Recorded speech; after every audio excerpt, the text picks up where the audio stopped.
Bonjour tout le monde, je suis ravie de vous retrouver dans cette nouvelle vidéo pour vous parler de mes livres de fantasy préférés. Vous le savez peut-être déjà ou vous l'apprenez. Sur ma chaîne je parle beaucoup de littérature, de l'imaginaire et notamment de fantasy. C'est le genre que j'affectionne le plus. C'est celui que j'aime beaucoup lire parce qu'il me permet de m'évader. Pour moi j'entre dans la catégorie fantasy tous les livres qui se passent dans un monde différent d'une autre, avec un système de vie différent. Pour le coup j'inclus pas Harry Potter par exemple, qui est pour moi plus du fantastique puisqu'il se passe dans notre monde avec de la magie ajoutée à notre monde. Pour moi dès lors qu'on sent vraiment que c'est soit une autre planète ou mais pas vraiment une autre planète dans le sens éloigné de notre système, mais vraiment un monde différent, je l'inclus dedans, ou voilà, en tout cas on sent que c'est pas notre monde tel qu'il est aujourd'hui ou tel qu'il était avant, c'est pas de l'historique, c'est vraiment un monde à part avec un système de magie, un système de vie différent. J'ai choisi 6 livres que j'ai classés non pas par date de lecture ou par préférence, mais vraiment par thème. Comme ça vous pouvez aussi choisir par lequel commencer, lequel continuer, lequel avancer dans votre découverte ou votre passion de la fantasy au choix. Et je vais commencer tout de suite avec le premier que j'ai lu, le premier vrai roman de fantasy que j'ai pu lire et dont j'ai parlé sur ma chaîne il y a très longtemps parce que c'était il y a environ, si je ne dis pas de bêtises, environ 6 ans. Il s'agit des 7 royaumes. Ici c'est le premier tome, ils sont en 4 tomes, donc de Cynthia Williams Steinman. Le premier tome c'est le roi démon, que j'ai ici aux éditions Castelmore, sauf que à grand regret ces livres ne sont plus disponibles en papier. Bon, et je mets pause vite fait parce que après vérification je crois que je raconte n'importe quoi. Il semblerait qu'il y en ait encore sur quelques sites marchands, enfin je pense qu'ils ont peut-être jamais cessé d'exister. Je pensais qu'il n'y en avait plus, mais je vous conseille de vérifier. J'en ai vu en ligne sur internet des livres au papier, donc voilà, mon plus grand bonheur, je crois qu'il en existe encore. On les trouve encore d'occasion mais j'en ai pas vu beaucoup. Par contre si vous lisez en numérique, et ça vaut le coup je pense de lire en numérique pour cette saga là, ils sont disponibles en numérique. J'ai vu plusieurs offres Brajlon passer, vous savez les offres à 1 €, un titre, quelque chose dans le genre, voilà, j'avais vu le tome 1 passer, donc je pense qu'ils sont tous disponibles en numérique et puis ils sont toujours disponibles dans les éditions anglophones puisque l'autrice continue d'écrire encore beaucoup.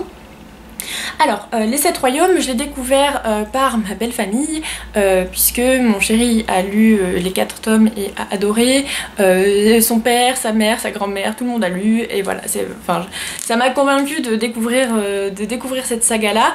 Alors, on est dans du young adulte, les héros ont 16 ans je crois, et on va suivre Anna Lister, qui est un voleur, un jeune bandit des rues, voilà, pas hyper important dans la société, enfin il survit un peu comme il peut, parce que sa mère et sa petite sœur vivent dans la misère. Donc voilà, il va essayer de subvenir à leurs besoins. Et un jour avec son ami Oiseau, alors qu'il se promène dans la campagne environnante, il tombe sur des jeunes nobles qui ont à peu près leur âge, les défie en quelque sorte, donc là c'est le premier chapitre, et on découle de cette rencontre Anne qui récupère une amulette magique, on imagine, une amulette dont il va essayer de se servir. Donc voilà, ça c'est le premier personnage. La deuxième c'est Raisa Anna Maria, qui est la princesse héritière du royaume. Ici on est dans un queendom, donc une société dont la royauté est gérée par les femmes. Et elle, son contre-fiche du royaume ne veut pas diriger, ça l'intéresse pas, elle préfère se battre, elle veut être comme son père, à viser l'aventure et voilà, voyager dans tout le monde entier. On a d'ailleurs une très belle carte que j'avais envie de vous montrer, je sais pas si elle est dans le premier tome ici, voilà. Une belle carte, on voit rien avec la lumière, mais voilà, très détaillée, et dans les 4 tomes on va voyager un petit peu partout. Alors ce que j'aime bien ici, c'est plusieurs choses, c'est que les tomes sont très variés, il se passe jamais la même chose dans le même tome. Il y a des tomes où on va être plutôt avec des intrigues de clans, de voleurs, de bandits. On va avoir un autre tome où ça va être plus une intrigue d'école, un autre tome où c'est une intrigue de cour, enfin voilà, c'est de la fantaisie très variée, on y retrouve plusieurs thèmes, ça reste médiéval, mais c'est très intéressant et voilà, je compte les relire bientôt en anglais parce que l'autrice a écrit, et a bientôt fini il me semble, la suite qui se passe 20 ans plus tard. Et voilà, j'avais très envie de la lire, sauf que étant donné que ça fait 7 ans que je les ai lus, j'aimerais beaucoup les relire. Voilà, donc je vous conseille vivement si ça vous intéresse. Pour ceux et celles qui veulent commencer la fantasy ou qui veulent quelque chose de plus ado, et c'est pas très connu, je l'ai pas vu sur beaucoup de chaînes. Ensuite j'avais envie de vous parler, allez on va commencer par un gros classique de ma chaîne, mais je vais pas y rester des plombes, vous commencez à en entendre pas mal parler de ma part. Il s'agit bien entendu du Nom du vent de Patrick Rothfuss, que j'ai ici dans la très belle édition des 10 ans anniversaire, avec tout plein de contenu ajouté, on voit encore pas grand chose, et voilà, des illustrations qui sont vraiment très belles et que j'aime beaucoup. Donc dans Le Nom du vent. Alors, Le Nom du vent, je l'ai découvert un petit peu par hasard à la bibliothèque. Je l'ai emprunté, je l'ai tout de suite aimé. Ici, on va suivre Kvothe, qui au début du roman est un aubergiste, sauf qu'il paraît un peu trop jeune pour être aubergiste, et en même temps, il paraît d'avoir l'air plus vieux que 30 ans. Voilà, donc c'est une sorte d'entre-deux, on sait pas trop qui est ce personnage, on sait pas trop qui il est. Et un jour, un scribe des grands chemins va aller à son auberge, va aller à sa rencontre et va lui demander de raconter son histoire, l'histoire de Kvothe, qui est en fait beaucoup plus connue que l'aubergiste ne semble vouloir le laisser penser. Donc l'aubergiste Kvothe accepte, à condition que voilà, il pose son discours en 3 jours. Le premier tome un premier jour, un deuxième tome un deuxième jour, et on attend le 3e tome depuis des années et des années. L'auteur dit qu'il est en train de l'écrire, voilà, je le suis sur Twitter et il en parle fréquemment, ça le gonfle un peu, je pense qu'il est un peu dans le même blocage que George R.R. Martin, mais bon voilà, c'est un peu le bémol de cette saga, c'est qu'elle n'est pas encore terminée, je ne sais pas si elle le sera un jour. Dans Le Nom du vent, on va suivre donc l'histoire de Kvothe. Il va raconter sa jeunesse, son adolescence, les prémices de son âge adulte. On va suivre Kvothe de sa jeunesse difficile, du moment où voilà, il va avoir des soucis et j'ai pas envie de vous spoiler, alors c'est un petit peu dommage de raconter l'histoire, mais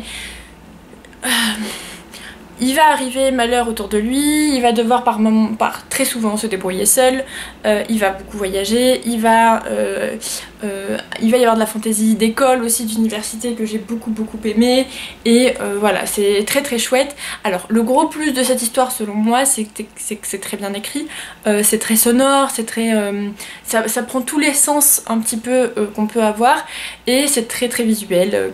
Une fois que j'étais dedans, j'avais l'impression de tomber dans une espèce de puits d'histoire et de ne ressortir que longtemps après. Le début est un petit peu long à se mettre en place, mais une fois qu'on est dedans, ça va tout seul, et là je le recommande vivement à tout le monde. C'est un gros pavé, mais ça se lit bien. Voilà, donc je vais pas déblatérer plus là-dessus, vous commencez à connaître mon amour pour cette histoire. Un livre que j'ai lu récemment et dont j'ai pas encore parlé sur la chaîne, puisque je l'ai lu il y a à peu près 2-3 mois je crois, que j'ai en fait écouté en audiobook, mais voilà, l'audiobook est lu par l'auteur lui-même, donc ça me plaisait beaucoup. Ça m'a accompagnée pendant mes trajets de métro et c'était vraiment génial, et lorsque l'auteur est venu dans un salon du livre pas très loin de Lyon, j'ai eu l'occasion de le faire dédicacer. Donc j'ai avec moi l'intégrale de La rivière à l'envers de Jean-Claude Morleva. Chez PKJ ici, ils existent également en 2 petits tomes, mais l'intégrale est à 11,90 €, donc je trouvais que c'était pas accessible pour un très beau livre, et je suis extrêmement contente de l'avoir dans ma bibliothèque.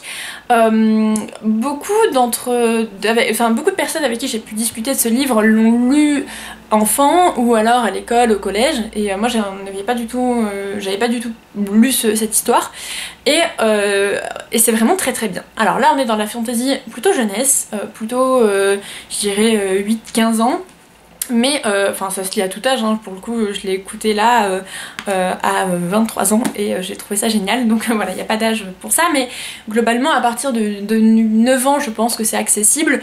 On va suivre l'histoire de Tomek. Alors Tomek est un épicier, enfin plus qu'un épicier, il tient une petite boutique dans son village, une boutique où il y a absolument tout ce qu'on peut trouver, tout ce qu'on peut demander, Tomek l'a dans sa boutique. Et un jour, il y a une jeune fille qui vient le voir et lui demande s'il a de l'eau de la rivière qui coule à l'envers.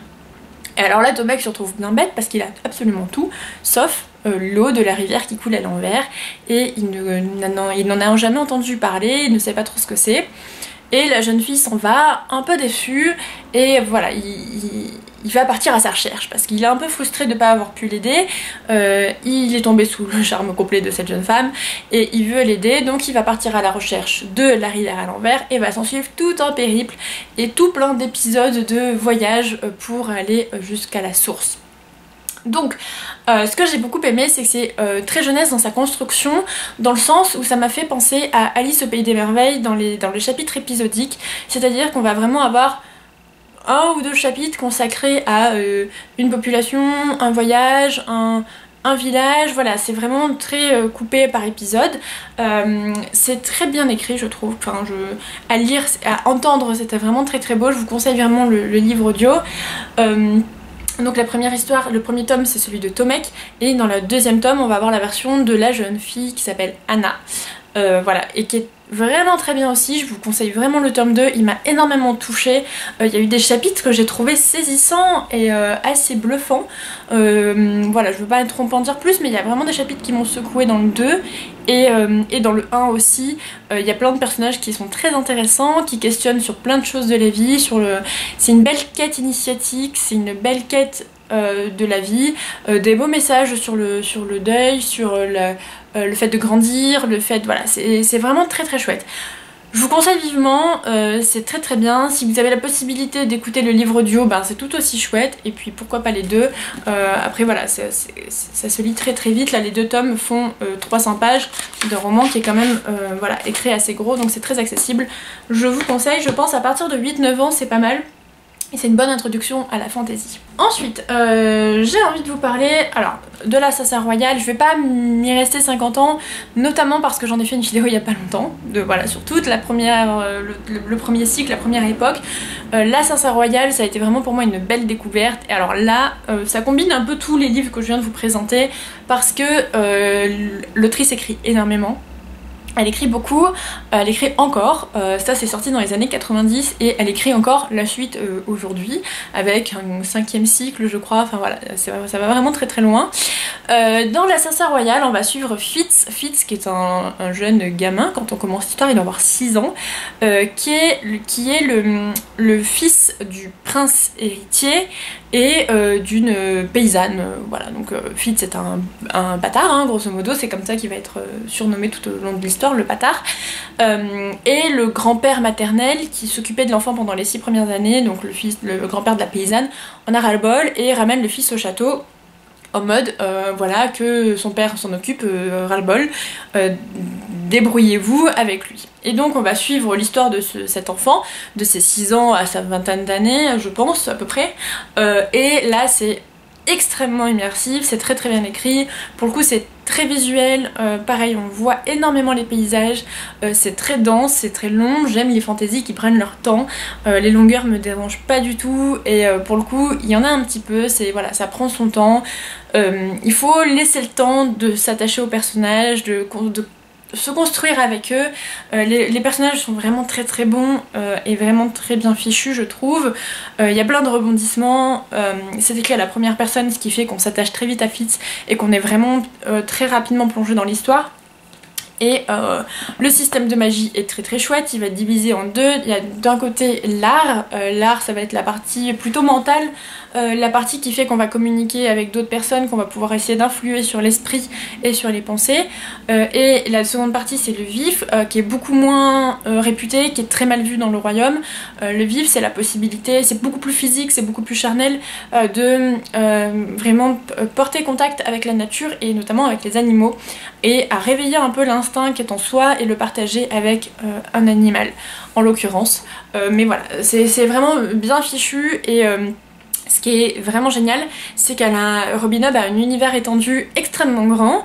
Là par exemple j'ai terminé le cycle des aventuriers de la mer, dont je parlerai très prochainement en vidéo je pense, et qui continue puisque c'est dans le même environnement, c'est sur la même planète en fait. Ici on est dans le royaume des Six-Duchés, dans les aventuriers de la mer on est vraiment à un autre endroit mais pas si loin puisque les royaumes du Six-Duchés sont évoqués. Donc voilà, ça se croise, il y a du crossover dans ces sagas, et là je vais commencer bientôt le deuxième cycle qui se passe une vingtaine d'années plus tard. J'ai extrêmement hâte de le lire, je vous avoue. Mais voilà, je peux en parler pendant des heures, c'est assez effrayant. Je vous invite à voir la vidéo que j'ai faite il y a quelques mois sur le sujet. Allez, il me reste 2 livres à vous présenter. Un livre si vous aimez les rebondissements. Et puis les univers de fantasy extrêmement bien construits en termes de géopolitique. Alors, j'ai que le tome 3 et le tome 2 avec moi, donc là c'est le tome 3. J'ai pas le tome 1, il faudrait que je l'acquière. Il s'agit de Fils des Brumes de Brandon Sanderson. Brandon Sanderson est un auteur que j'aime beaucoup, je vous en ai parlé dans ma dernière vidéo, et pourquoi je trouve qu'il écrit très bien. Encore une fois, c'est très visuel, et puis surtout il a un don pour poser des univers géopolitiques, à poser un gouvernement, à poser des religions, à poser des questions philosophiques, et dans Fils des Brumes c'est extrêmement voyant. Et ça me plaît énormément. Alors, dans Fils des Brumes, on va suivre plusieurs personnages, principalement celui de Vin. Vin, qui est une jeune fille des rues, qui est vraiment pauvre, enfin qui galère un peu comme elle peut. On est dans un univers où le Seigneur Maître dirige sur l'ensemble du royaume. C'est vraiment un paysage très sombre, très noir, très gris, très blanc. La journée, il y a de la cendre qui tombe du ciel, et la nuit, il y a la brume qui envahit l'espace et que les gens craignent. On va avoir 2 populations, les Skaha qui sont des esclaves vraiment maltraités et qui vivent dans la misère, et puis on va avoir les nobles qui vivent dans le luxe, dans l'opulence, et qui ont généralement des pouvoirs.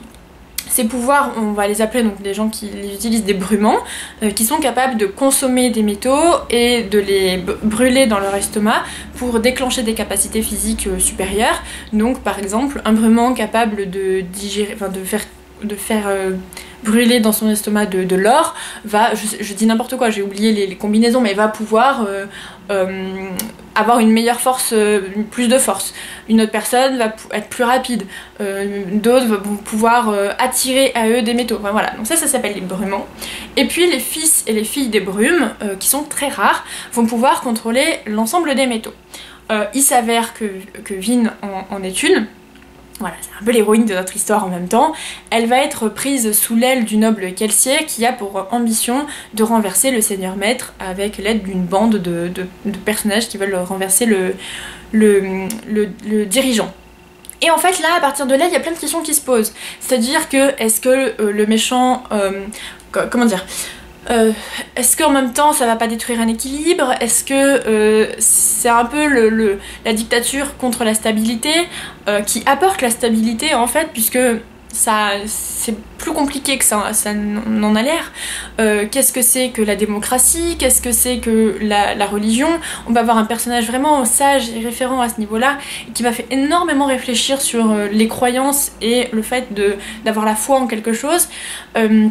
On va avoir tout plein de réflexions sur donner le pouvoir aux nobles ou pas. Voilà, c'est vraiment très abouti à ce niveau-là, et je vous le conseille. C'est long, le tome 2 a quelques longueurs, moi je l'ai beaucoup aimé, ça me dérange pas tant que ça. Le tome 3 est assez renversant, et puis ça évolue dans le temps et c'est assez formidable. D'autant plus que il y a un livre qui se passe vraiment des années plus tard, je crois que c'est 300 ans plus tard, qui est une sorte de suite, où en fait on a vraiment un univers qui évolue en termes techniques et technologiques, puisque l'auteur, Brandon Sanderson, a constaté qu'en fait la fantasy n'évoluait jamais et restait toujours dans un espèce de fil médiéval qui s'étend à l'infini, et lui veut que le monde évolue comme le nôtre a évolué. Et voilà, c'est un auteur qui est extrêmement prolifique. Il a commencé à écrire en 2005 à l'âge d'une trentaine d'années je crois, et a écrit des dizaines et des dizaines de bouquins depuis. Je crois qu'il sort 1 ou 2 romans par an. Il est assez formidable, pareil, il est pas du tout frustrant, et c'est pas pour ça qu'il écrit 1 ou 2 livres par an qui sont de mauvaise qualité. Au contraire, c'est vraiment toujours très très bon. Et je vous conseille. Et on arrive à la fin de cette vidéo. Bon, vous l'aurez vu, c'est pas vraiment des grosses surprises. Si vous me suivez depuis longtemps, vous savez que j'ai déjà présenté ces livres, à part La Rivière à l'envers qui est vraiment tout récent, mais j'avais envie de vous faire cette vidéo histoire de bien l'installer sur ma chaîne. Le dernier livre que j'avais envie de vous présenter, il s'agit du Seigneur des Anneaux de J.R.R. Tolkien. Voilà, c'est pas incroyable, c'est pas surprenant. Je les ai lus il y a presque 2 ans maintenant. Je n'avais jamais vu les films et je m'étais pas fait spoiler sur les films. Mis à part, je me doutais de la fin de l'intrigue de cette histoire d'anneaux, j'avais une idée à peu près de comment ça allait se passer, mais je n'avais jamais vu les films et donc je ne me suis pas fait spoiler l'histoire. Donc ça j'étais assez contente. Et c'est aussi pour dire que je pense qu'on n'a pas besoin d'avoir vu les films pour apprécier les romans. Je pense aussi qu'il faut les lire au bon moment, qu'il faut leur laisser leur chance, peut-être plusieurs fois. C'est le genre de roman exigeant. Il m'a fallu par 3 fois pour les lire. Une première fois je m'étais arrêtée à la fin de toute la présentation des Hobbits. La deuxième fois je m'étais arrêtée vers la rencontre avec Tom Bombadil, qui est un personnage qui ne fait pas partie des films mais qui est très intéressant. Et puis je m'étais arrêtée notamment au moment de l'auberge, quand on rencontre Grandpa. Voilà, je ne vous en dis pas plus. Ceux et celles qui ont vu les films savent de quoi je parle. Sinon ça vous donnera peut-être envie de commencer. Et à partir de ce moment de l'auberge et où vraiment tout commence, c'est vraiment passionnant et fascinant. Je pense que c'est un peu comme une sorte d'exercice de sport, ou en tout cas comme quand on lit un classique, il faut se mettre un petit peu dans le flux de l'écriture. C'est un peu exigeant, c'est des phrases longues, c'est vraiment beaucoup de digressions sur des descriptions environnantes, mais une fois qu'on est mis dans le rythme et qu'on a l'habitude, ça se lit tout seul. Pour moi c'est comme des classiques que j'ai pu lire qui sont un peu difficiles à lire au début, mais une fois qu'on s'est acclimaté à l'écriture, ben ça va tout seul. Et j'ai enchaîné les 3 tomes parce que j'ai pas pu m'en empêcher, c'était vraiment si bien que ça que j'ai vraiment enchaîné, avec une grosse préférence je pense pour le 2e tome. Bon, je vais pas faire un résumé du Seigneur des Anneaux, hein, c'est globalement des hobbits qui sont amenés à devoir détruire l'anneau maléfique du monde entier, aidés par toute une équipe, la communauté de l'anneau, des elfes, des humains, le mage Gandalf hyper reconnu dans le monde. Voilà, ça c'est globalement l'histoire de base du Seigneur des Anneaux, sauf que je trouve que les livres apportent vraiment pas mal de choses par rapport au film. Il y a plein de parties qui ne sont pas dans les films et que je trouve assez regrettables malgré les versions longues, etc. Même s'ils sont vraiment très chouettes. J'ai le regret de ne pas avoir vu certains passages que j'ai personnellement beaucoup aimés. Là, ce que je retiens du Seigneur des Anneaux, c'est des réflexions vraiment très intéressantes, des réflexions presque méta, dans le sens où on va avoir des réflexions sur le fait de raconter des histoires, le fait de vivre une histoire, et on va avoir des réflexions sur qu'est-ce que c'est d'être un héros, qu'est-ce que c'est de vivre une aventure, surtout quand on pense ne pas en avoir la carrure, qu'est-ce que c'est de... Voilà, on va voir tout ça. On va aussi avoir beaucoup de réflexions sur la géopolitique, ça me plaît beaucoup, et puis des personnages développés, et enfin vraiment je trouve que c'est bien écrit. Il y a vraiment plein de passages que j'ai notés et que j'ai trouvé très très beaux. Donc voilà, pour le Seigneur des Anneaux, gros coup de cœur. Cette vidéo est déjà beaucoup trop longue, mais c'est pas grave. Je pense qu'il fallait ce temps-là pour vous présenter ces livres-ci. C'est vraiment les romans de fantasy qui m'ont construit au fur et à mesure de mon parcours de lectrice. Comme vous l'avez peut-être remarqué, ce sont tous des gros pavés. J'aime quand ça prend son temps. J'ai vraiment besoin que l'histoire soit crédible. Et pour moi, une histoire crédible ne veut pas forcément dire réelle, ça veut pas forcément dire qu'il se passe dans notre monde, ça veut dire une histoire qui nous propose des personnages avec une épaisseur psychologique suffisante, qui se développe au fil de l'histoire, avec qui on a envie de partager des heures de lecture, des personnages auxquels on s'attache et qui font qu'on a peur pour eux, et puis l'établissement aussi d'un cadre géopolitique important. Pour moi c'est vraiment nécessaire un bon contexte de roman fantasy. C'est généralement ce qui me frustre dans les romans fantasy trop courts ou avec peu de tomes. Je regrette d'avoir peu d'espace et de voyage et de connaissance du monde qui l'entoure, et voilà, c'est généralement ce que j'aime dans la fantasy. Bon voilà, il va sûrement y avoir d'autres lectures qui vont faire partie de mes préférés au jour où je vous publie cette vidéo. C'est vraiment ces 6 livres que je recommande vivement, selon les envies, selon si on a envie plutôt d'un livre jeunesse, adolescent. On reste globalement dans du médiéval fantasy, à part La Rivière à l'envers, encore que. On reste dans ce cadre-là, c'est ce que je préfère. Maintenant, je serais très curieuse de découvrir d'autres types de fantasy. Mais voilà, si vous avez des livres de fantasy préférés autres que médiéval fantasy, je serais vraiment preneuse parce que j'en ai pas lu beaucoup et je serais ravie d'en lire. Je suis ouverte à vos propositions, n'hésitez pas à me les mettre en commentaire. Je serais ravie d'échanger avec vous. Voilà, et ben je crois qu'on arrive à la fin de cette vidéo, il est temps. Merci de l'avoir regardé jusqu'au bout si vous êtes encore là, sinon bah c'est pas grave, mais j'espère que cette vidéo vous a plu, qu'elle vous aura donné des envies de lecture et des envies de fantasy, parce que je trouve que c'est un univers très riche et qui permet de poser des questions sur notre propre monde tout en nous évadant, donc c'est un genre assez hybride que j'aime beaucoup. Et puis voilà, je vous souhaite de belles lectures et des beaux voyages. A bientôt et à plus pour une prochaine vidéo. Salut!